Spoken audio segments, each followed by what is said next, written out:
Business over drinks. Business over drinks. This is Dave and Tom. This is Business over drinks. Hey everybody, welcome to another episode of Business Over Drinks. My name is Tung and I'm calling in from Singapore. Did you just stutter from excitement? I did a little bit, yeah. I did. Oh, hey everyone, my name is David calling in from Brisbane, and we have a very, very special guest that I'm extremely excited to introduce tonight. I've been very excited about this one. So her name is Lisa Tay. So Lisa is the founder and director, I'm stuttering now too, and director of digital marketing company Cody Agency, which specializes in social media management, LinkedIn, Instagram, and Facebook, content creation, and influencer campaigns. She and the team have worked with global companies such as Beats, Lenovo, and L'Oreal. She's a co-founder of online platform Lisnic, which is a site that helps mentees find mentors. She's also the co-host of the Lisnic podcast, where she interviewed some of the world's top entrepreneurs, including Netflix Co-Founder Marc Randolph, Gary Vaynerchuk, and Grant Cardone. She's also the founder of beauty brand 101 Lifestyle, a natural oral hygiene brand stock at MECCA, Australia's leading beauty retailer. She was named in the 40 under 40 most influential Asian Australians in 2021 and was a finalist in the 2021 BNT Women in Media Awards. So she's obviously not that very busy. So welcome to the show, Lisa. How you doing? Woohoo! I'm good. Did I just cheer for myself? That's so awkward. Yes, you did. Yeah, no, we see that a lot. Don't worry. I'm like my own hype person. Thank you so much for having me. I really appreciate it. And thank you for the warm welcome. So Dave, I've got a question for you before we get into Lisa. How come you're not in the 40 under 40 most influential Asian Australians? I never saw you there. Well, you didn't look hard enough. I'm there. If you need to squint and drink a little bit more, you'll find my name. I think we got to squint really hard to see you. But yeah, we're going to jump straight into, because we got a ton of questions for Lisa. But before we get into that, maybe what we can do is really quickly introduce our drinks. So I'll start real quick. I'm drinking an Orchard Road apple cider. This is actually from one of our sponsors. This sponsor is Crossroads Brewing Company. They sponsored us before, and it's something that we got from them. I love this cider, so I've been drinking and savoring it and buying new ciders all the time to pretend like I don't have a drinking problem. Dave? I think a lot of people do pretend they don't have drinking problems. So I am drinking.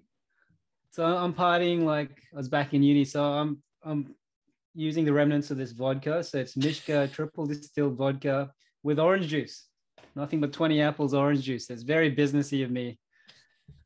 Vodka orange. I'm loving it. Easy to swallow it down. I usually like a university student, mate. Struggling. Exactly. It was actually from a birthday party. So. Oh, well done. Lisa, what about yourself? Don't hide what you're drinking. I'd love to say a Jaeger bomb, but how embarrassing. I have a chamomile tea. Like, I could not sound older if I tried, but in my defense, it's around 7:30 here in Melbourne. So I'm sipping on those hardcore teas, unfortunately. Yeah, I sound like a loser, and I am a loser. You're the wisest one out of all of us. But we will make fun of you. Well, interestingly, I think I struggle to drink alcohol because I've got a very low tolerance. But I do like to feel sharp, especially during the week. So, and interestingly, my business partner, Nick, he actually doesn't drink for 6 months in the lead up to launching a new business, because he really wants to be sharp and switched on. So it's quite interesting. I think, alcohol can dull your senses. So if you are in an industry where you're constantly on the go, maybe tea is a good option. Do you get the Asian red face? Oh God, yeah. It's embarrassing. Yeah. I could not be redder. And that's after one sip as well. It's not even like, I've had a few. It's like one sip and I'm pretty much like on the ground in the gutter. So yeah, just it's tea for me tonight, guys. I don't understand that. I just first of all, not drink for 6 months while starting a business. That's not something I'm familiar with. I've started a business and I think I was drunk. I've been drunk basically since the beginning right till now, and I'm still working on it. Do not follow his advice. Just a legal disclaimer. He's not advising anyone to drink. It's yeah, pure sure. entertainment purposes. Let's pretend that's what I'm saying. Cool. Anywho, before we creep everybody out, I just want to jump straight into the questions, Lisa, because I think we've got a lot. I think you got like a really interesting story, and I really want to get into it. So maybe we can just start from a little bit from your background, because I know that you actually come from a tax background, and then you became a creative entrepreneur. So maybe you can tell us like what were some of the biggest hurdles, like, why did you take the leap in the first place? Well, I guess I can pretty much guarantee that no one says they want to grow up and work in tax. So it's like the least sexiest industry probably in the world. But I had quite conservative Asian parents. Well, I do have quite conservative Asian parents. And, I wanted to be a fashion designer when I grew up, but couldn't make clothes. So that was a small little in that ambition. And my parents said, why don't you do something a bit more conservative? So I ended up doing comm law at uni, had an amazing tax lecturer, ended up in tax. I blame him. Did that for about 7 years. Along the way, discovered social media, fell in love with it, started a website which reported on the latest fashion, beauty, and lifestyle trends across Australia. And that allowed me to transition to work in marketing. So I ended up leaving tax after 7 years working in marketing in Witchery. And I was there for about a year, and then ended up starting my own digital marketing company about 5 years ago now. So yeah, it's been a crazy journey. Loved every single minute of it. Like there's nothing else I'd rather be doing in the world. Like I feel super fortunate to have stumbled this amazing industry that's constantly changing. I get to work with incredible people. Like my team is super talented. Our clients are amazing. And I'm actually constantly always looking for challenges and new things to do. I think I get bored really easily. So obviously running Cody during the day. And then I've just started, about a year in, to Lisnic, which I launched with my business partner, Nick. So I'm the Liz in Lisnic, and he's the Nick in Lisnic. And okay. Yeah, and that's a platform that connects mentors with mentees all around the world. So both super passionate about mentors and how they can really change your life. So that's me in a nutshell. Oh, okay. Very interesting. That's a lot to take in. Like that, but I have a set question for you, but I'm curious about what made the lecturer made you fall in love with tax. Like, what kind of lecturer was he? He must have been amazing. He was passionate about it, and passion is something that I think I've always been drawn to. Like I love working and being around people who are passionate about what they do. And he was very passionate about tax. I think when I went into the tax industry, there's just not a lot of people who love what they do. Whereas I feel like in digital, it's such a different world. And even in the world of entrepreneurship, entrepreneurship, running your own business is effing hard. So, you really have to love it. I sort of liken it to being in the ocean. Never relax for a second, otherwise you'll drown. So I think, being around people who are passionate was something that was always really appealing to me. So I feel fortunate now that I'm around, around that. But yeah, my tax lecturer, I don't know what he was doing, but obviously worked. Yeah, I remember having a lecturer in uni. I think he's still there. He was a copywriting lecturer, so he wrote ads and stuff. And everyone who basically went to that class, who graduated, would talk about wanting to get into advertising just because of how passionate he was. Yes. Eventually, they'd fizzle out, but yeah, passion goes a long way, I reckon. But speaking of passion, though, there's a big trend to be an entrepreneur nowadays, and I have a number of friends who keep saying they want to start something, but they don't know what it is or how to get there. But they keep saying they want to start something, but they're working for someone, but they keep complaining, and they're saying they want to start, but they don't know where to start. Do you have any advice for those kinds of people? Yeah, look, I hear a lot of people in that boat all the time. So I hear people who have no idea what they want to do and just whinge a lot. And I also have people who are doing a side hustle and are sort of working out when they can take that leap, into doing their own thing. So I guess for people who are stuck, want to start their own thing, and they're just working full time at the moment, I'd have to say, like, it is really hard work. So if you do not want to work hard, just keep working for someone else, because it's really going to challenge you. And it's not always, like, most of the time it's not fun. It's like, it's, working late nights. I work nights, I work weekends, and I love it. So it doesn't bother me, but it like, your business might not succeed. I think you have to be ready to not be successful, because a lot of the time you're sort of testing and making mistakes. I've made a lot of mistakes and I will make a lot of mistakes.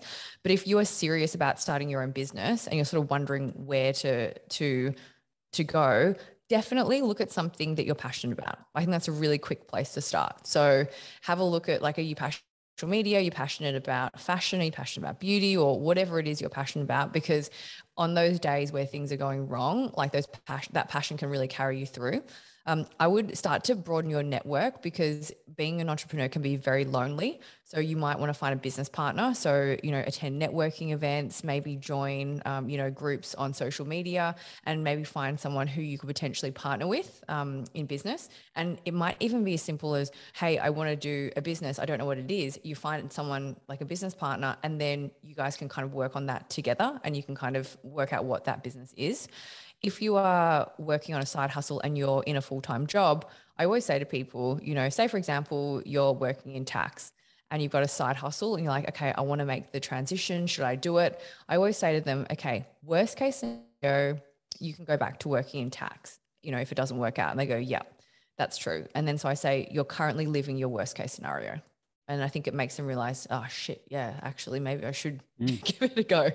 I think when you think of it like that, it's like, actually, yeah, like, that's probably an interesting way of looking at it. So I think when I tell people that, it kind of gives them that kick up to go, actually, maybe I should be just giving this a go, because I do have a fallback plan, which I'm currently living right now.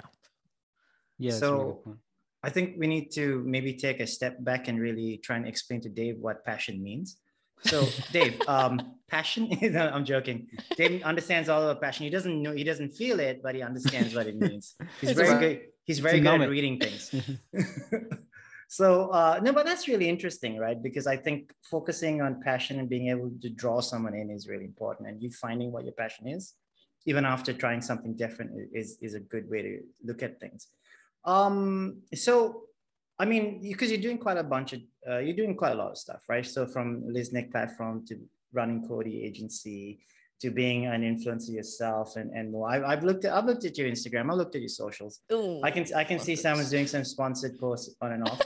That's nice. That's nice. Yep. We're doing the same. No, we're not. We're nowhere near that level. But we want to do the same because we just want free stuff. And money. Money is really important. Like, how do you manage so many things? Like, it's for us, it's difficult juggling like one or two things. How do you manage so many different things? And on top of that, so I just add, because I used to run, you're dealing with not only with things in your personal life, you're also dealing with like heaps of clients as well. So yeah, I can definitely say it's a few things. Firstly, a killer team. Like, my teams for Lisnic and for Cody are like next level amazing. So, they do so much, and it allows me to do a lot of different things. So I have so much trust in them. And I think it's really challenging as a business owner to relinquish trust and relinquish control, because you always think in your head, like, no one's going to work as hard as me, or, will they care as much about our clients? And I've just managed to somehow be lucky enough to find those amazing people who care as much as I do and really want to keep pushing themselves to be better and keep pushing our clients to be the best they can be. So having an amazing team is so important, because, like, I am one person. I do have, 24 hours in my day, and, unfortunately I have to sleep. I wouldn't actually sleep if I didn't have to, but have to do that. So, if I was trying to control and do everything, which a lot of business owners do, then you'll become the bottleneck and you won't move ahead quickly. So number one, having a great team is super important. I work a lot. Like, I get up, like, not so early now, so I get up and do class at 6:30. But pretty much, like, I'll do my workout, I'll, have a shower, get ready, and then just start work. And I work weekends, and I work late at night. I'm lucky because I love what I do, but so much that I want to do and so much I want to achieve, and I'm actually willing to put the work in to get there. So, and I would hate to think that my team, are busting their balls, so to speak. And then I'm just swanning around doing nothing. So like, I want to be the hardest working person in the company, because if I expect my team to work hard, then it's going to look really bad if I'm just doing nothing. So, everything comes from the top. So I want to show them that I'm working my butt off as long, and I'll do anything that they thinking that I'm better than anyone else in the business. So yeah, I think just, being willing to work hard and have amazing people around you enables you to do so many incredible things. No, I like the realism you put into it, because you see a lot of people on social media, right? Like in front of and they go in garages with the nice cars or with airplanes and so forth. They give the impression that it's easy. You just have to sign up to their courses and make heaps of money.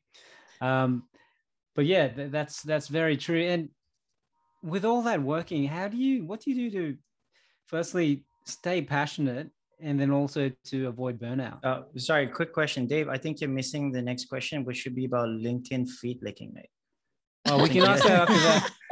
Because I think you put that there, not me, Dave. So you wrote that question. You can ask it, but I'm really curious about the burnout thing. Then we can talk about the feet licking.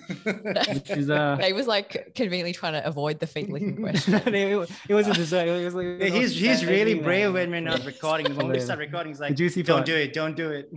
I get a lot of messages. Just don't ask that question. Saving that for the after hours, the after dark version. Look, avoiding burnout. I think I'm just lucky that I love what I do. Do I get burnt out? Sometimes, but it's kind of like all or nothing personality. So I'm kind of all in or I'm all out. So I'm probably not the best example. My GM at Cody Line is always like, she literally sent me a quote on the weekend about, it's okay to love what you do, but you can still take a break. And so I'm constantly getting reminded that, I shouldn't be working, as many hours as I do. My partner, I have to say, is very good at trying to get me to have a bit more balance in my life. So he's like, he'll complain if I've got my phone around him. I'm on my phone all the time. He'll try and make me go for a walk on the weekends away from my, computer. So he's good at probably trying to balance me. But I think my challenge as a entrepreneur, I'm kind of really all in, and it's hard to sort of find that balance because otherwise I'd be all out. So I'm probably not the best example of that. And I think it's almost like it's good and bad that I love what I do, because it doesn't feel like work to me. Like I was talking to someone like, how do you get out of bed in the morning? I'm like, how do you stay in bed, in the morning? Like I'm excited to get out and start my day. Even on the weekends, I'm, at about 6 o'clock, on Saturday. And I just think that, if you're lucky enough to find something that really rewards you, then I think you kind of want to do it all the time, because you feel like you're growing and you're developing as a person, you're achieving. And I think that sense of achievement's, really quite a motivating force.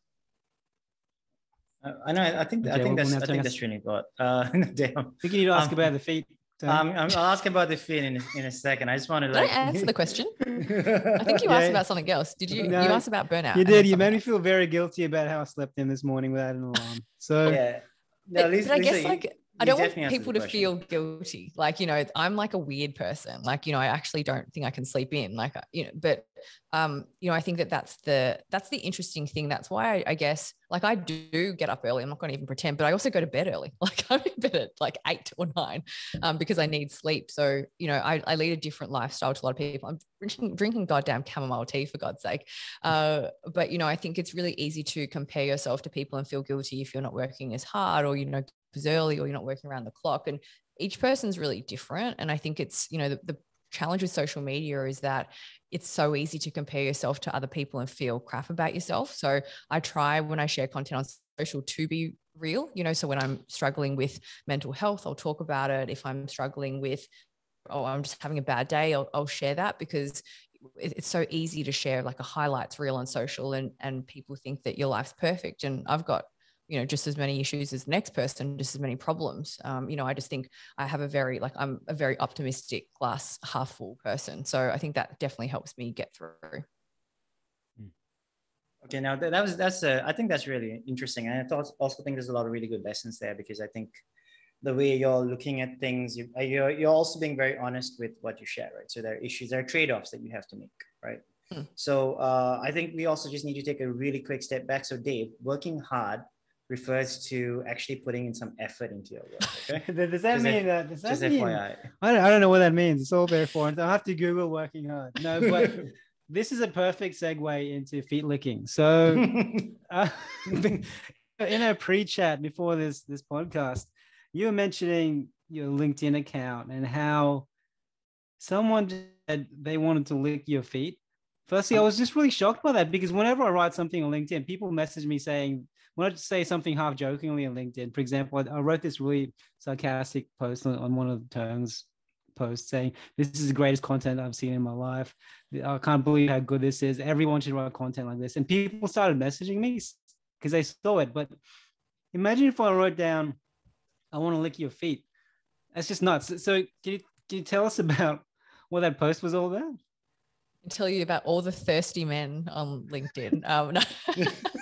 Don't worry, Dave already knows all about them. Yeah, they're my buddies. No, just Dave's one of them. No, just too soon. He is. Too close, too real. Look, that was probably my most interesting comment that I received on LinkedIn from a public perspective. Anyway, it was on like a photo of. That was like, I don't think it was even anything particularly interesting. It was just me. I think I posted a quote and then I posted a photo of myself, and then someone said, "I'd really like your feet look amazing. I'd really love to lick your feet." So I that everyone's entitled to have their own fetishes. No judgment here. But just wrong platform, buddy. So I just blocked him pretty quickly. But yeah, LinkedIn's an interesting place because I've received marriage proposals, date proposals. Been sent inappropriate photos. Like it's quite interesting, an interesting place to be as a woman. But interestingly, like going back to what you were saying about posting humorous content on there, when I started my LinkedIn journey in 2019, I'd been using LinkedIn for, a number of years just to build my network and to search for jobs, but I never content. And when I started posting content, I was very nervous because I come from quite a corporate background. I came from KPMG. So, I worked at KPMG, big law firm, tax office, so very conservative backgrounds. And so when I started posting on LinkedIn, I was like, oh, I'm not professional. Like you guys have spoken to me for a little bit. It's like I'm pretty immature, to be perfectly honest with you. It doesn't mean that I don't take my work seriously. I take it very seriously, but I don't take myself too seriously. And so when I started posting content, I just thought, should I wear really conservative things? Should I have beautifully produced content? And I just thought, no, I'm sick of, filtering everything on Instagram and feeling like everything has to be so perfect and framed. I'm just going to make LinkedIn my really raw platform where I can just film a selfie style on my phone, my mobile phone, and then just post it. And I'm just going to wear whatever I want to wear. If I want to wear thigh-high boots, I'll wear goddamn thigh-high boots. If I want to wear a freaking patent leather jacket, I'll wear that, and I just thought, I felt like I'm at an age now where it's like I care about, what other people think. Just be yourself and that's all that matters. So then I just started posting content and I was just being myself. If I wanted to be immature, use an emoji, wear whatever I want to wear, I did that. And to my surprise, like I ended up, forming this amazing community around me. And I just thought, shit, that's actually so empowering that just by being yourself, you can find people that actually resonate with who you are. And I've been so surprised that, sometimes I'll post content and I always sort of think, is anyone even watching?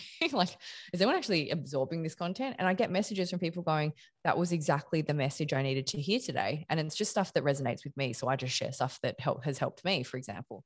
And so I found it quite interesting that there's a whole lot of people out there who will really connect with you just by you being yourself. So I think it was like a real lesson for me that no matter who you are, just go out there, be yourself on social and you'll find your tribe.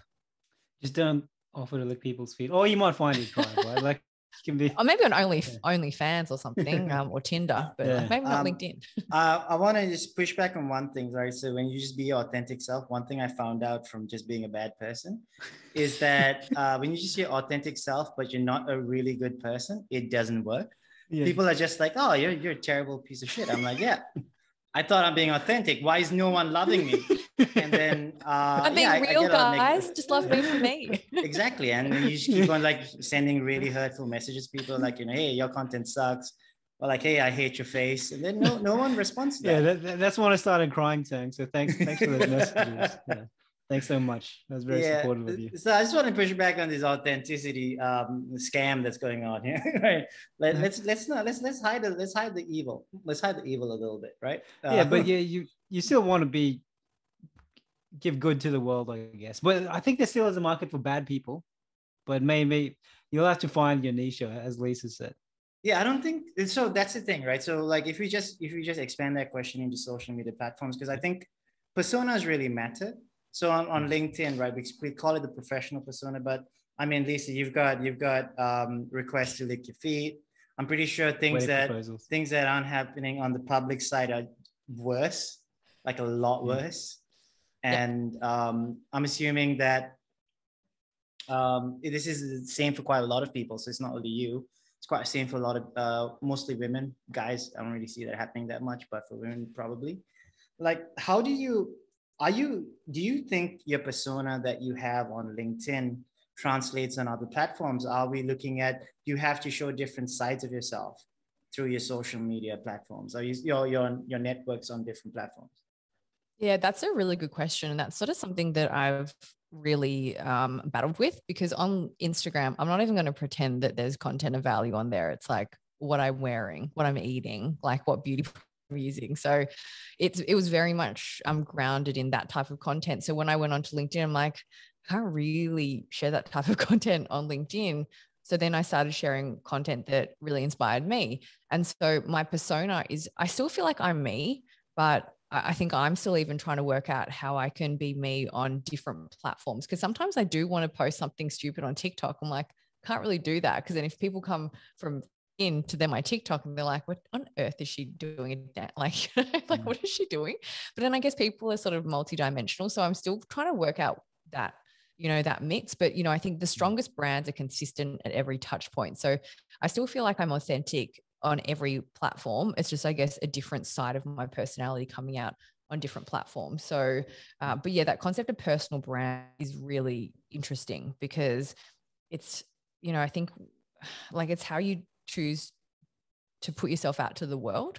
So I think people should really think about it. And I'm not saying don't be authentic, but really think about who's going to be seeing your content and what do you want them to know and perceive of you. Because if you want to be taken seriously in the business world, that doesn't necessarily mean you don't have to have a personality, but certain things that I think you should consider if you're going to be posting on LinkedIn. Just on that story, I actually saw one of my clients, I think it was an Instagram story or something. I accidentally came across their Instagram account. It was I wasn't looking for it. And their Instagram personality, they're very professional, very prim and proper. A little bit, I wouldn't say rude, but curt during the work thing. But their Instagram accounts just really, and I've used this word carefully, really sensual. Like they just put like a lot of really slightly suggestive content on their Instagram. I can't look her in the eye anymore. I just refuse to.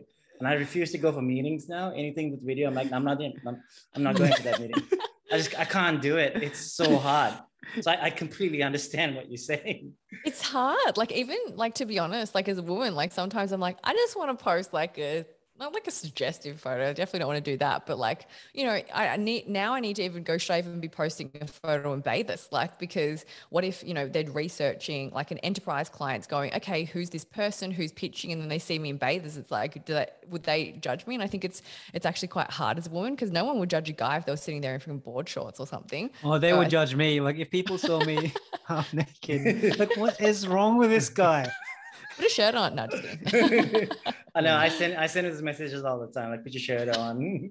Never let anybody see you naked. Tell your fiance she could do better. The usual stuff. It's hard though as a woman, like, can I say, because there's a lot more judgment, as a woman, because even if I like wear something, I'm just thinking, are they going to, just because I'm wearing something that's maybe slightly sheer, for example, they're going to not take me seriously because I'm wearing something sheer. So I actually do sometimes about all of these things. And literally guys just don't even give a crap, and they just rock up and do a video in a hoodie. And I'm like, I've completely analyzed my whole look and outfit.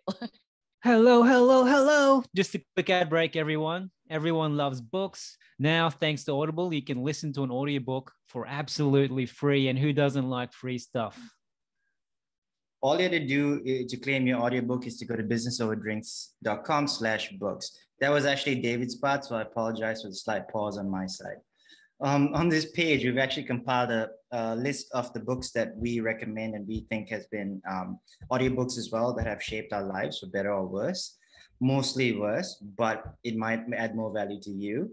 And to make sure that we actually be more comprehensive, because David and I have very weird tastes, we've actually added some recommendations from the many guests that we've had. So these guys are legit business leaders, creative heads, people that have been doing really interesting stuff, and people that we want to get insights from and learn from. So it's really cool. And it's all compiled for you in one easy to access page. So all you need to do to actually see these book recommendations is go to businessoverdrinks.com/books. You'll be able to browse our recommendations. So we also have audiobooks, but we also have some physical books as well. And if you sign up for Audible through our link, you'll actually be able to claim your first free audiobook. Now, signing up via the link is something that's really important to us because it helps support us, our podcast, Dave's drug habit, and a few other things that we've been doing. All those things that we're doing, illegal gambling, all the other stuff that we want to do. But it mostly helps us keep the podcast alive. So check it out and claim your free audiobook from businessoverdrinks.com/books. Don't let Dave talk. And it keeps staying alive for one more day. That was the one joke I wrote in the script that we're reading right now. I wasn't able to say it out. So there it is. Keep turning alive. And if you don't click on the link, we might not see him again. Check out and claim your free audiobook at businessoverdrinks.com/books. Thank you. No, that's true. That's true. I think that's the imbalance that's there. That reminds me of Dr. Mike. So he has the traits that some people may stereotypically say people are attracted to. So he's a doctor. Do you know Dr. Mike, Lisa? No, I don't think so. A cousin of mine is a huge. So he's a doctor, really good-looking doctor guy. I think he has a nice dog as well. And he plays on the fact that he's a doctor because his handle is Dr. Mike. And then there's a lot of photos of him in his scrubs, looking really good. Sometimes I think he's topless. Sometimes he got a six-pack. But yeah, he's a really good-looking dude. And I think he uses it to his advantage because, he raises money for charity. He has different causes and so forth. But given social media, though, and I just really like how Dave knows a male, a guy who's just really good-looking and topless outside. Yeah, that's okay. I just really like how that's. I like this. I like this session. No. Some people in my circle are really into him, so that's how I know about him. But sure, Dave. Not that there's anything wrong with that, right? So Lisa, you obviously walk the walk. You know what you're talking about when it comes to social media, having worked with Uber Eats, Lenovo, and huge brands and so forth. And I think a lot of our listeners and a lot of people, especially entrepreneurs, are really interested in social media and how to do well, especially how competitive it is nowadays. So what do you think, clients and businesses are doing wrong and what they be doing that's really good? Yeah, that's a good question. Actually, through Lisnic, I do a lot of mentoring around digital marketing because it's quite interesting. People think that they can start a business and because it's e-commerce, they're just going to get people all of a sudden buying their products, but you really need to allocate budget to getting your brand out and actually an audience. Like it's not as simple as, build it and they will come. That's, I think, the downside of e-commerce. You can have the best product in the world, but if no one knows you exist, you won't be successful. So firstly, you need to understand who your audience is. And then once you understand that demographic, then you can work platforms you can reach them on, say in the world of digital. And then you can work out, it's really important to understand what the platforms are doing from an algorithmic perspective. So if you're looking at organic reach, there's pretty much no organic reach on Instagram and Facebook. Potentially you can look at Reels, that they're really pushing Reels, but the organic reach opportunities are TikTok and LinkedIn. So for me, I don't like to work against the algorithms, it just gets really expensive because you got to pay to play. So have a look at where your audience is, have a look at what the social platforms are doing, and then get creative and get content out there. You know, it doesn't have to cost a lot of money. Like, you know, I post all the content I post, I just create myself and it's free. But yeah, get creative. But also I think if you've got budget, get an agency because they actually know what they're doing, because the platforms are changing every single day. There's, you know, different things happening. We were speaking about TikTok before. They've just changed the algorithm on TikTok. So sometimes, you know, yes, you might feel like you're saving money because you're not paying someone to do it, but you're probably just wasting your money because you're not doing it well. So I think there's a lot to think about when it comes to digital. It's not as simple as just, cool, I'll build an e-commerce store and become a billionaire overnight. What you mean those YouTube guys aren't right? What the hell? Yeah, no, not right. I'll never watch those YouTube those free courses ever again. I wish they were. They wouldn't have to work so hard. But sorry, any TikTok tips? Because and firstly, should you do TikTok, and how do you do well on TikTok? Really interesting question. So I think a lot of people perceive TikTok to be for kids, and they think it's just like people dancing and like, you know, topless guys on there. And don't get me wrong, there's a lot of that on, that's for sure. Where? Dr. Mike. But it's honestly such an amazing platform because it's got so much reach on it at the moment. And I think around, I don't know the exact stats, don't quote me, but I think like 40% are over 35. So it's not like there's a huge, it's just all young people on there. But the interesting thing is we actually manage social media platforms for Marc Randolph, who is one of the co-founders of Netflix. And when we took over his accounts, we said, you need to be on TikTok because there's huge reach on there. He was like, but no, isn't it for like dancing and stuff? We're like, no. There's like a huge business audience on there. And then so we started posting for him. And then I think, you know, it was his 9th TikTok, he had about 20 followers. And then the post went viral. So now it's been seen by about 400,000 people, maybe just under that, which is crazy on an account that has 20 followers. So, you know, the opportunity is insane. And a lot of people will not take that opportunity. You know, I remember I interviewed Gary Vee 2019, I think, and was on about TikTok then, and he was just called Musically back then, wasn't it? I think it was just rebranded to TikTok, and he was all like TikTok, and then LinkedIn. And it's like, you know, he's harping on about that all the time. And you'll have this percentage of people that like, yes, I need to be on there. And you'll have this percentage of people that they're like, oh yeah, maybe. And then by the time they get on, there's like no organic reach. Like there are people jumping on Instagram now. I'm like, guys, totally missed that boat. You know, you should be on TikTok. So I think people are scared of trying new platforms, but you need to really go where that reach is and take advantage of it. So TikTok's actually quite interesting because the algorithm works unlike anything I've ever seen before. So usually on social, you kind of know how far your post is going to go within the first 24, 48 hours. And it pretty much sort of dies in the ass after that. With TikTok, I actually had a video go viral, and this is how I know about TikTok. And so I posted it, and about 10 minutes after I posted it, I had about 2 views. And I'm like, this is just so bad. The video was actually bad. It was me lip syncing badly to Kourtney Kardashian with my dog. It was really bad. And I just thought, oh, how embarrassing. Like, should I delete this? And I just thought, oh, forget it. I'll just leave it there. And then I went to check a couple of hours later, and it was like 10,000 views. I was like, oh my God, I'm literally TikTok famous. This is amazing. And then the next day I checked, it was like 50,000 views. I'm like, what the hell? What's going on? Like, I'm seriously about to quit my day job. Like, I'm going to just become a TikTok influencer. And then for the next 3 months, it just kept getting pushed out every couple of days. Like, it would just get, you know, a few tens of thousand views, So now it's sitting at like 475,000 views of this terrible lip syncing video. What's your TikTok account, by the way? Anyone wants to follow you? Or is it a personal one? No, just kidding. It's just really bad content. Just Lisa Tay, creatively at Lisa Tay on Only Feet as well. No, just kidding. We're gonna make that real one day. Oh, seriously, I'm ready for it. It's I on just don't my know if vision anyone's board. going to pay for my feet content, but you know, you never know. And so, you know, I think one of the best ways to learn about a platform is to get on there and post it, because then you understand how the algorithm works, you understand, you know, how to get engagement, how to create content. So yeah, you really just have to sort of be in it to win it, so to speak. But yeah, crazy. So, you could have a 0 follower account, post a video and reach 5 million people. Like that's how insane the reach is at the moment. So I don't get why people kind of aren't taking advantage of that.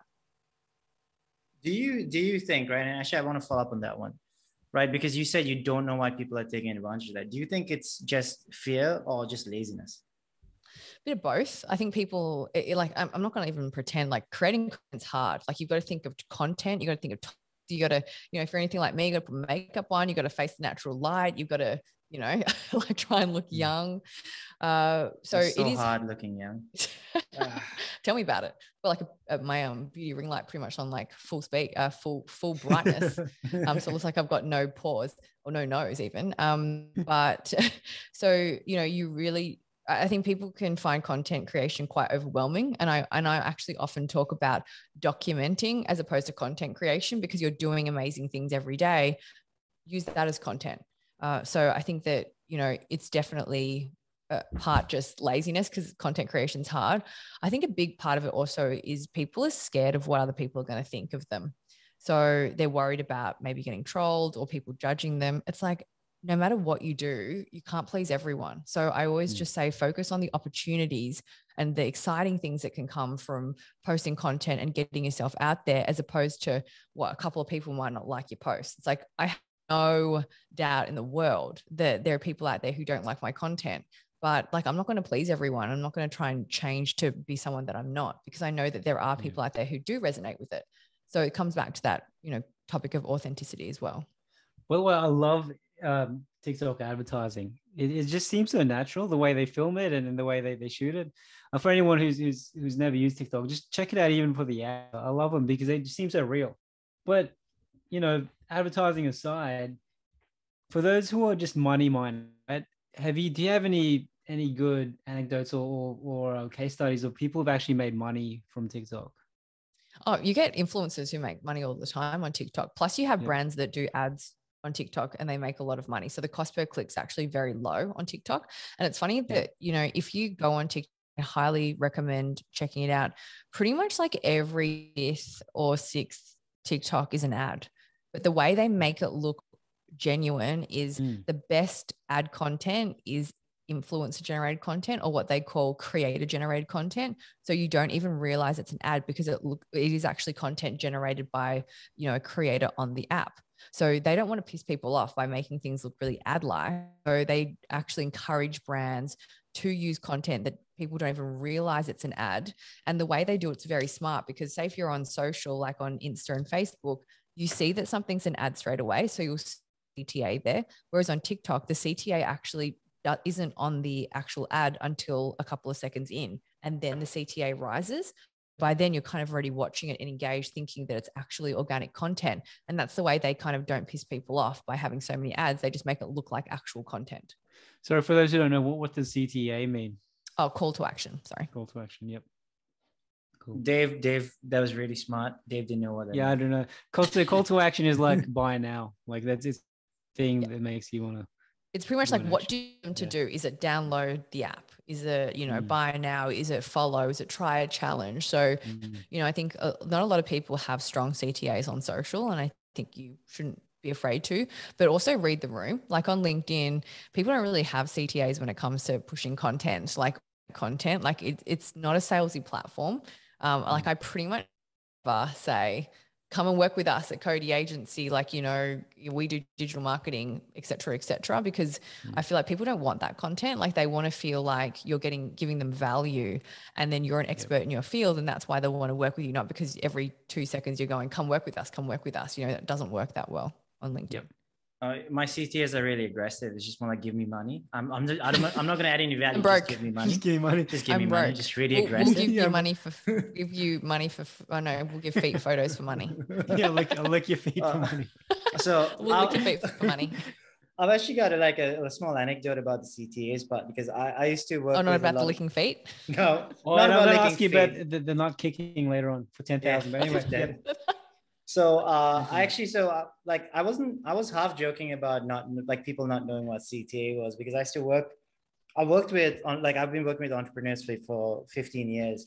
And I worked with an entrepreneur who didn't know what monthly active users meant. And this is by the way, someone who runs a digital company with an app. So monthly active users is their main measurement criteria.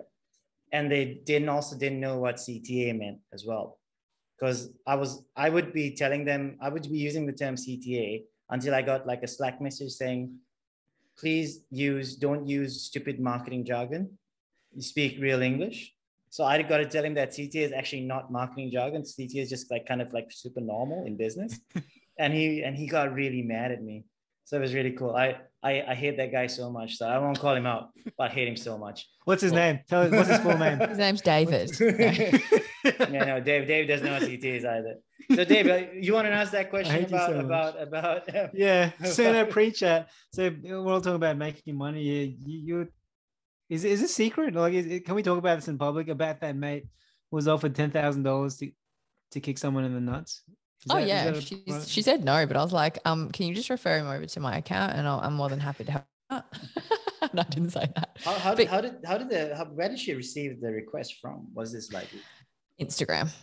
Wow. Okay. Yeah. That's where all the dirty stuff come from. Yeah. Things are probably a little bit dirtier on Instagram. I sounded really Dutch when I said that. I thought Instagram was the clean, family friendly place, but same as OnlyFans. But what we learned about agency life is for 50% up front. You can't ask for the money after the job is done, right? Yeah. Anyone who thinking of starting an agency, don't ask for the money at the end. Oh, definitely. You actually ideally should just get it all before the work's done, otherwise. Before you kick the nuts, you want the money first. Get the money before you kick in the nut. Before you kick the nuts. Yeah, I feel like that's a quote. that is a quote that we use sometimes. But it's very different. It's a very different scenario. No, but so that's really cool. I think maybe I just want to touch on this really quick because I don't want to take too much of your time. I know that you sleep really early. It's probably my bedtime now. Yeah. I'm pretty much I'm yeah, it's all business up front and then just basically in PJs. Yeah. If you need the camera. So I've just got a question, right? So this is more about the mentoring side of your mentoring business, Lisnic, right? So can you just maybe give us a spiel on why mentors are important? Because Dave and I have two very different views on this. I'm not against mentors, but I don't think that their value, I think, is overrated quite a lot. But Lisa, do you want to maybe give us a reason why mentors are important? Well, I guess before I answer the question, can I ask you why you don't see the value in them? Is it because you've had a personal experience or people have had personal experience, or is it just like a general perception? No, so I haven't had bad experiences with anyone like that. But I think, and I don't think that they're unimportant. I just think that their importance has been overblown quite a lot, right? So you must have a mentor. Mentors will help you do these things. So I'm not against them. I just think that their value isn't accurately portrayed sometimes. So that's just my view. Are you thinking more about business coaches, like how they're being marketed? No, business coaches and mentors to an extent as well. So business coaches, you know my feelings about them. Dave knows my feelings for sure. I've had some really strong things to say about them. But I'm because to me, I was having this discussion very recently about mentors and why exactly, why people need them, right? And again, I keep an open mind about this because I know a lot of people who use mentors and very successful, and I've met people who are mentors who are actually really good at what they do, right? But I just wanted to hear from you as someone who runs a platform that connects mentors, right, and mentees. How would you define their importance? I guess I'm kind of in this lucky position where I have amazing mentors and I do mentor. So I kind of have the best of both worlds. So hopefully my mentees think I'm adding value. That's awkward if they don't. Please don't dial in and tell them. All the comments on the video would be nah, not really. You suck. You don't add any value. I guess, talking from the perspective of say, I might start off with mentoring because I do a bit of mentoring on the platform. And I think the consistent feedback that I have is that, they could potentially get some of the information that I'm giving them, but it would take them 20 hours to telling them in 30 minutes. or, you know, it would take them years to kind of have the knowledge and build up the knowledge that I'm telling them in 30 minutes. So it's kind of interesting. I read this quote somewhere. It's about, you know, because people get nervous to charge people for their time. And, you know, someone might go, my hourly rate is XYZ dollars. And people are like, why am I paying XYZ dollars for with you? And it's like, actually, you're not just paying for the hour of my time, you're paying for the years that I've spent trying to get that, you know, learning that information. So I find mentors to be incredibly powerful if you get the right one, because they will save you so much time. They will save you so much money, stress, because you learn from all their mistakes. And I've made so many mistakes, and pretty much all I'm talking about are the mistakes that I've made and telling people to avoid them. Or say, for example, with digital marketing, like I'll tell them about experiences or my knowledge of the industry. So if you have a good mentor, you can learn so much in such a short space of time. If you've got a bad mentor, then, you know, I think you need to try and find the right people to actually guide you, because they are super valuable. And I personally, it's quite interesting. I think as I've gotten older and, you know, become like very ambitious, not to say I was never ambitious, but, you know, I was quite a reserved personality. You know, I was very, like, I'm actually an introvert. Like, people don't believe me. I literally just did another personality test on the weekend. It was like 78% introvert, you know, like I'm very introverted. And so I think at one stage in my career, I surrounded myself with people who probably felt the need to protect me, because I'm quite a, you know, like I'm a pretty soft personality in the sense, like, you know, I'm like a big softie at heart. And so I think unknowingly, I think that they were actually holding me back. And then so when I started getting different people around me that I'd sort of seen mentors, they were like, what are you doing? You need to step up. You need to do this. You need to do that. I was like, oh my God, yeah, I do need to do all these things. And they're like, you know, you've got this potential, but you're not fully, you know, and they were really tough on me. And I was like, oh God, like, what am I doing? Am I even going to, you know, be able to do this stuff? And to my surprise, it's like they really pushed me out of my comfort zone. But I'm like a different person, like, you know, compared to 2 years ago, because I started surrounding myself with the right people. And mentoring, you know, mentors don't have to be people who are, you know, older than you or a different level, like, you know, to you. Like, I would say some of my close friends are mentors to me. I would say, you know, my GM at Cody, like, I know Lana, she's amazing. I learn from her every single day. The way she deals with people, it's like, you know, it's incredible. So I think some people don't realize, but they probably have mentors in their lives, but they just don't strictly call them mentors. But really, a mentor is just anyone that you can learn from. And I fully think you can learn from anyone. Like, I learn from my team all the time. They're like, I'm like probably 2 decades older than they are, but, you know, I learn from them every day, like the way they approach problems, the way they, you know, embrace technology. Like, it's really, I think you can learn from anyone, but I think having a mentor or the right mentors can really take you to that next level for sure. I'm Tung's mentor, by the way. So anyway, is that why I'm not that successful? Is that why I don't have any money? Exactly. So how if someone wanted you as their mentor, well, what kind of hoops do they need to go through? Do they just go through Lisnic? What should they do? I just do all of my mentoring through Lisnic. So we wanted to, you know, and actually it's quite funny because Nick and I do a lot of content on LinkedIn, and we posted a piece of content about mentors, and we were like, hey guys, would love to know your thoughts on mentors. Do you have them? And you know, where do you find mentors? And the consistent message was people like, I don't know where to find them. I don't know where to find them. I don't know where to find them. And then so we just thought, oh, we should help people find them. So what we did was created this pretty much open marketplace. So mentors can sign up, and then mentees can post what they're looking for from a mentor, and that's their budget. And then mentors can then, you know, submit an offer for those requests. And then you do all the sessions get run through the platform. And we also have celebrity mentors on the platform. So we'll have people like, you know, Marc Randolph from Netflix on there. They're probably more suited towards, like, you know, training groups and, you know, inspiring groups and educating groups.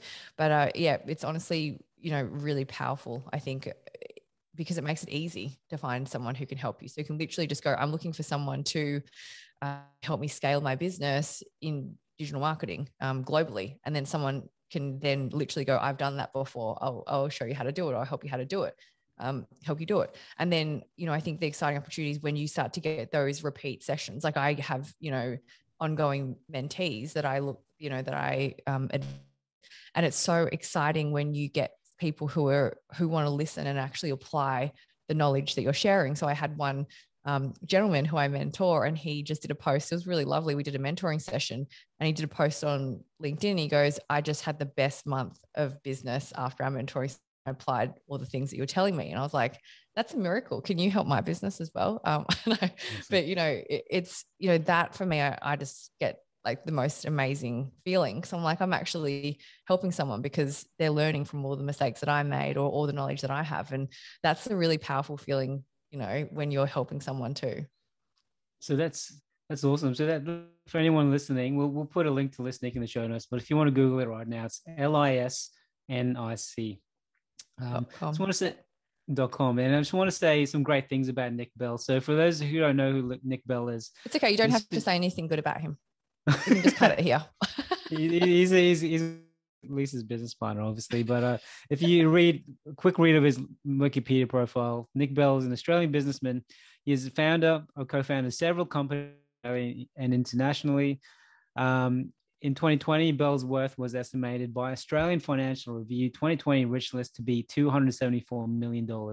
And this was before Lisnic. I actually sent Nick Bell a LinkedIn message saying I was a big fan of his work.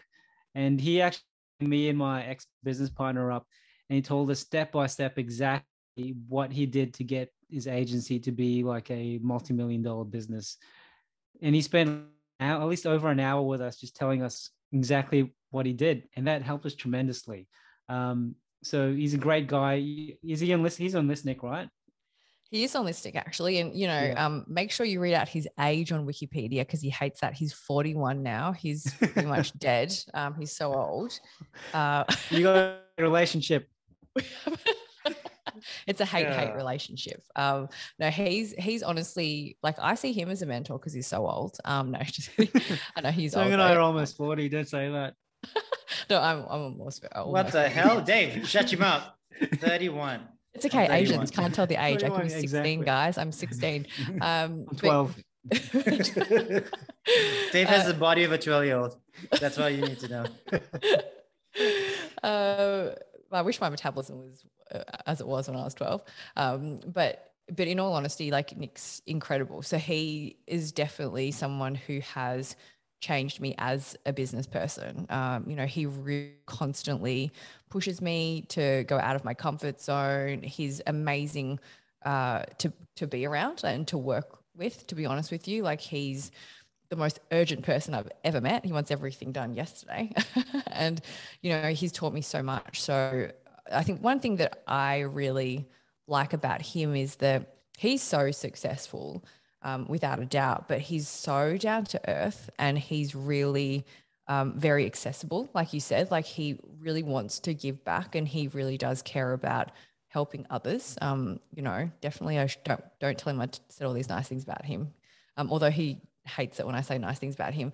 But he, because we actually help him with his personal brand, and the things that he wanted to be was accessible, and not everyone in his position wants to be accessible, and I think that that's like a real credit to him. And he's very surprisingly humble, massive dag, which I think adds to his appeal, because he's like, obviously he's successful, but like a bit of a, I won't say a bit of a loser, but he's got no personal style whatsoever. Thank God he met me. Definitely giving him a glow up. But yeah, like, real shout out to him. He's a really amazing person. Oh, this sounds like how I described Dave, but without the nice bits. So just the first part. Just old and a loser, no personal style. Body of a 12-year-old. Mental capacity of a 5-year-old. The usual stuff that I say about Dave. Excellent. No worries. Yeah. So, I mean, I think we've got like so many things we want to talk about. We also don't want to take any more of your time, Lisa. Dave, you got any last questions for Lisa before we let it go? I have a million questions, but I don't want to take up more of your time. Maybe in a few years or so, we'll get you back when you have time, Lisa. It's been really good. I think our listeners will learn a lot from this. Oh, yeah. Thank you. Thanks so much for having me. No, actually, do you want to? Oh, sorry, Dave. Karen. I have one last question. Maybe our listeners will love this. Do you have top 3 books you think they'll be most helpful to you? Oh, love that question. I actually love reading. I grew up, I wanted to be a librarian. So that's how much. That would have been so much more, you'd have been so much more successful. I know, Definitely. honestly, it's like, you know, Jesus Christ, like could I have picked unsexier industries? I'm actually going to, because I'm actually going to bring up my Audible because I love Audible. At the moment, I do like reading a good book. Don't get me wrong. So, so my first book would have to be That Will Never Work by Marc Randolph, who's the co-founder of Netflix. The reason why I like that book was because prior to reading that book, I thought that business books were pretty boring. And what I forgot is that you can learn so much from people's stories. So that was like the first business book I think I ever read, and I just loved it. So I really felt like it taught me a lot about never giving up and always believing in yourself. So highly recommend checking out That Will Never Work. That's also a podcast as well. Shameless plug for Mark. I actually just got recommended this book by this PR company that we work with in the States called Krupp Communications. So Darren from Krupp recommended this book called The Win Without Pitching Manifesto. And it's only like 2 hours long on Audible, but that's such a good book, especially if you're running an agency, because kind of like what we do is like quite commoditized. So it's almost like telling you how you can set yourself apart without sort of hardcore going in for the pitch. So definitely that. Oh my God, there are so many good books. I'm just like looking through my books at the moment. And I have to say, it's going to be a hard one. Don't make me pick 3. Okay. I'm just going to pick. Okay. Twilight, New Moon. Twilight, New Moon. Yeah, I'm going to have to say, I loved Never Split the Difference by Chris Voss. He's a former FBI hostage negotiator. Okay. So I was lucky enough to actually interview him for Lisnic, and he's just so freaking amazing. I'm going to give you guys a tip that he gave us, and it's totally like if any of you are in sales, you're going to love me because this tip's like the best. So he was telling us how to always get a response to an email. And he said, this works 99.9% of the time. And I was like, whatever, like, this is definitely not going to work. Say something racist. So you'll never get a response. Although it's kind of like, I don't know if you've read The Game, and it's like negging in the game when it's like bad, sure. And then they go. You've read The Game? That's hilarious. Oh, shit, yeah. The Game's like the best. He's wearing this podcast. Whoops, beat that out. So he said, this is all you write. So you just write, hi, first name, like whoever the first person's first name is. Have you given up on working with us? Or have you given up on having lunch with me? Or have you given up on whatever it is? You say nothing else. That is just the one line that you say. And I'm like quite a polite person, and I use about 1 million exclamation marks.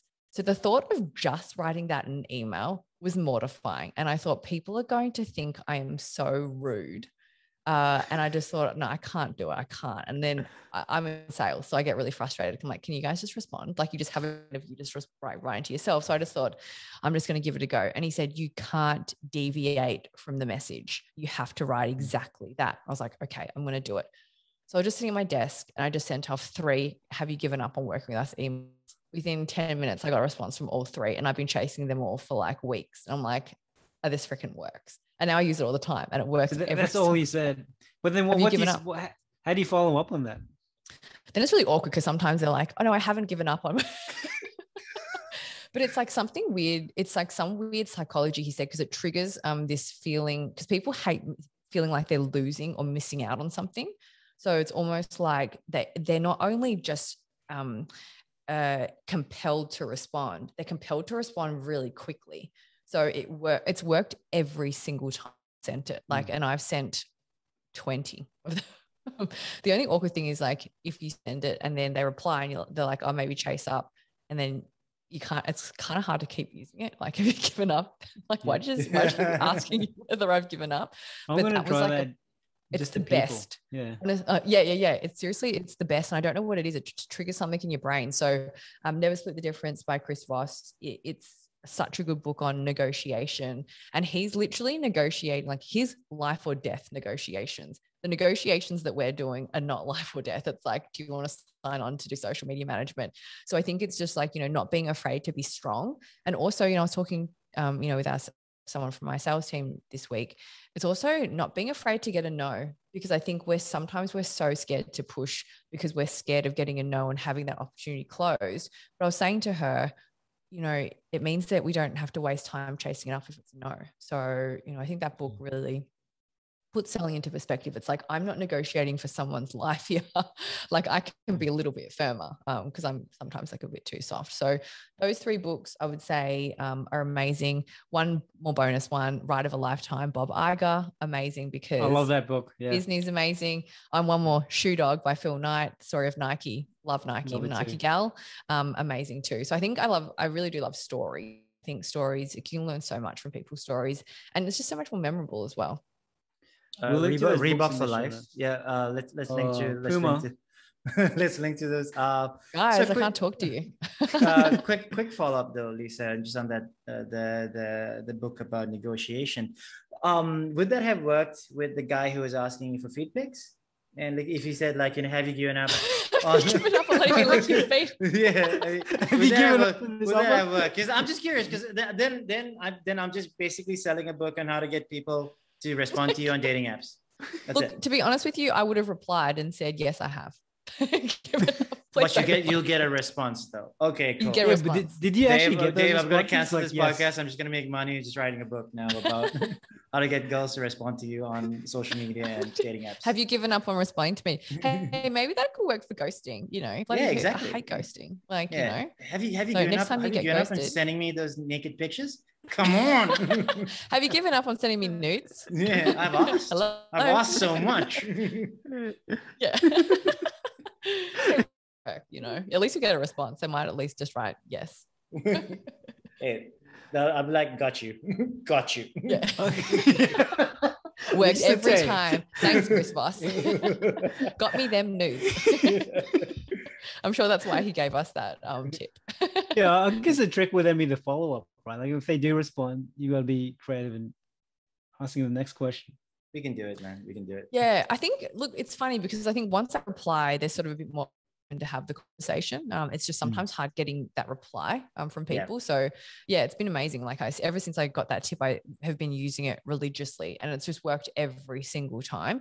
The thing is you just cannot deviate from that exact sentence. Like it has to be, have you given up on, and whatever it is, but just don't then write a whole lot of fluff or you don't write thank nudes, you. Yeah. Yeah. Yep. Okay. Cool. There you go. All right. Don't say I don't give you guys value. Just covered the gamut of topics today: mentoring, feet licking, how to get a response to an email. Try that, and that's a challenge to listeners. Try that. But also, just to add to that, Nick Bell actually gave me a book recommendation, which is How to Get Rich by Felix Dennis. So check that out too. But yeah, it's good. We'll put it all in the show notes. So for anyone who wants to look it up later, just go to businessoverdrinks.com. You'll see them. Dave, do you want to take us out? Do you want to take us out? So, Lisa, before we go, is there any, like, if people want to follow you or check out what you're doing or anything you wanted to push in particular, the floor is yours. Oh, amazing. Thank you. Yeah, if they want to check me out on social media, they can see what I'm having for breakfast and what I'm wearing on Instagram, Lisa Tay _. That if they want more business content, then LinkedIn, Lisa Tay creatively. Lisa Tay on TikTok as well, still working out what I'm doing on that platform. And if they want to either mentor or be mentored, 100% check out Lisnic. Really passionate about that platform, and I really feel like it can help a lot of people. So yeah, all of those things. And it's Lisa Tay, so it's LISATEH, Lisa Tay. Yes. Yep. It's a spelling mistake, my surname. Nice. Thanks. That's basically that. Yeah. Thanks, Mum and Dad. Yep, it's a goddamn spelling mistake. Yeah. Why was it corrected? What was it corrected? The most common spelling mistake in the world, probably. It's just like I'm always like Lisa the on everything. I'm like, come on, guys, please get it right. Yeah, I'm like, why don't I just change it? Like, I don't know, maybe I should just change it to the, then it's fine. Lisa the. Yeah. Or Lisa the. But then people are like, Lisa the what? I'm like, I don't know. Do something creative after that. Yeah. So yeah, check me out if you want to, or don't check me out, but just don't ask to lick my feet. Oh, well, okay. Then I guess we're going to lose about half the listeners now. All right. No followers. They're all tongues buddies. Exactly. It's just him. Probably. But thank you so much. Thank you so much though for having me, guys. I really appreciate it. Really fun chat. And yeah, really love what you guys are doing. It was an absolute honor. So for anyone, check us out, businessoverdrinks.com, or search for us on YouTube, Instagram, LinkedIn, Facebook, Business Over Drinks. Thanks everyone. Don't forget to follow, like, subscribe, give your souls to us. Thank you.